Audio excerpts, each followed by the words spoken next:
સુરતના Udhna Navsari main road પર કાઉબોયની પાસે આવેલી એસબીઆઈ એટીએમ પાસેથી પકડી પાડી, જેની પાસેથી રોકડ રૂપિયા 11,000 તથા 2 મોબાઈલ તથા 2 એટીએમ તથા એલ્યુમિનિયમની પટ્ટી તથા સ્ક્રૂડ્રાઈવર જેની કિંમત રૂપિયા 1,16,500 સાથે પકડી પાડી, જેની પૂછપરછ કરતા બંને આરોપીએ જણાવેલ કે અલગ અલગ એટીએમમાં લોકો પૈસા ઉપાડવા આવે તે પહેલા એટીએમમાં પૈસા નીકળવાની જગ્યાએ સ્ક્રૂડ્રાઈવર વડે ખોલી તે જગ્યાએ એલ્યુમિનિયમની પટ્ટી લગાવી, જેના પર ગમ લગાવી અને પછી દૂર બેસી તેની ઉપર વોચ રાખતા, જેથી કોઈ વ્યક્તિ એટીએમ માંથી પૈસા કાઢવા માટે આવે, જે વ્યક્તિ એટીએમ માં પૈસા કાઢે પરંતુ એલ્યુમિનિયમની પટ્ટીના કારણે તે પૈસા એટીએમ માંથી મશીનની બહાર નીકળે નહીં અને આ એલ્યુમિનિયમની પટ્ટી સાથે ચોંટી જતા અને આ વ્યક્તિના એટીએમ માંથી રૂપિયા કપાઈ જતા હોય અને આ વ્યક્તિ ચાલી ગયા બાદ કોઈ વ્યક્તિ આવતા ના હોય એમ મારા બંને માંથી એક બહાર વોચમાં ઉભા રહેતો અને એક અંદર જઈ એટીએમ મશીનના રૂપિયા નીકળે તે ભાગે અમોએ લગાવેલ પટ્ટી સ્ક્રૂડ્રાઈવર વડે કાઢી, જેમાં અટકેલા રૂપિયા અમોએ ચોરી કરી લેતા હોવાનો જણાવેલ છે।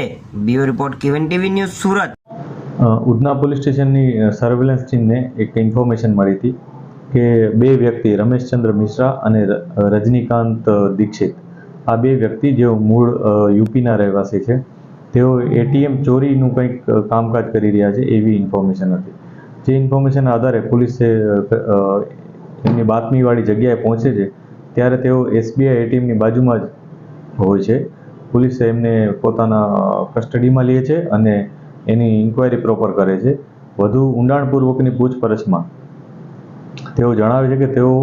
એટીએમમાંથી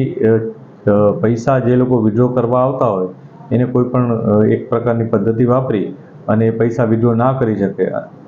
મતલબ કેશ ઉપાડી ન શકે, એ પ્રકારની એક વ્યવસ્થા એ લોકોએ ગોઠવી હતી અને પછી તેઓ એ રીતના પૈસા લઈ લેતા હતા। એની વધુ ઊંડાણમાં પૂછપરછ કરતાં તેઓ જણાવેલ કે તેઓ એક જે એટીએમ મશીન હોય છે ત્યાં કેશ વિડ્રોલની જે જગ્યા હોય છે ત્યાં જે બોક્સ હોય છે ત્યાં સ્ક્રૂડ્રાઈવરથી જગ્યા ખોલી નાખતા હતા અને ખોલીને એનામાં એક એલ્યુમિનિયમની પટ્ટી લગાવી દેતા હતા। આ પટ્ટી લગાવ્યા બાદ તેઓ ત્યાંથી ફરીથી તે જોઈન્ટ કરી અને ત્યાંથી નીકળી જતા હતા અને દૂરથી વોચ કરતા હતા। જ્યારે કોઈ વ્યક્તિ એટીએમમાં વિડ્રો કરવા આવે પૈસા, ત્યારે એના એકાઉન્ટમાંથી પૈસા તો વિડ્રો થઈ જતા હતા પરંતુ એના હાથમાં કેશ આવતી ન હતી, કેમ કે પૈસા એટીએમના જે વિડ્રોલની જગ્યા હોય છે ત્યાં એલ્યુમિનિયમ પટ્ટીની આડે રોકાઈ જતા હતા। આ પ્રકારની એક સિસ્ટમ હતી અને જ્યારે એ વ્યક્તિ ત્યાંથી જતો રહેતો ત્યારે જ્યારે કોઈ હોય નહીં ત્યાં, ત્યારે આ બંને વ્યક્તિઓ ત્યાં જતા હતા, ફરીથી એ વિડ્રોલવાળી જગ્યા ખોલતા હતા અને એ પટ્ટીની સાથે સાથે જે કેશ વિડ્રો જે તે વ્યક્તિ કર્યું હોય એ લઈ અને ત્યાંથી નીકળી જતા હતા। આ રીતના તેઓ ઘણી બધી જગ્યાએ આ પ્રકારનું ઘટનાઓને અંજામ આપતા હતા, જેમાં ઉધનામાં 2 ગુના દાખલ થયા છે। સચિન જીઆઈડીસી પોલીસ સ્ટેશનમાં એક ગુનો દાખલ થયો છે। અન્ય કેટલીક જગ્યાએ પણ આ પ્રકારની એ લોકોએ કામગીરી કરી છે એવી ઇન્ફોર્મેશન પોલીસને મળી છે। પોલીસે જ્યારે એમને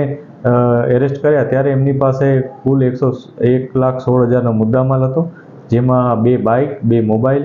2 એટીએમ કાર્ડ, એક એલ્યુમિનિયમની પટ્ટી પણ હતી અને એક સ્ક્રૂડ્રાઈવર પણ હતું। આ તમામ મુદ્દામાલ પોલીસે ગુનાના કામે કબજે કરેલ છે અને આ બંને વિરુદ્ધ આગળની કાર્યવાહી શરૂ કરેલ છે। આ બંને લોકો યુપીના મૂળ રહેવાસી છે અને યુપીમાં જ અન્ય એક વ્યક્તિ પાસેથી આ પ્રકારની સિસ્ટમ શીખ્યા હોય એ પ્રકારની અત્યારની ઇન્ફોર્મેશન પોલીસને છે।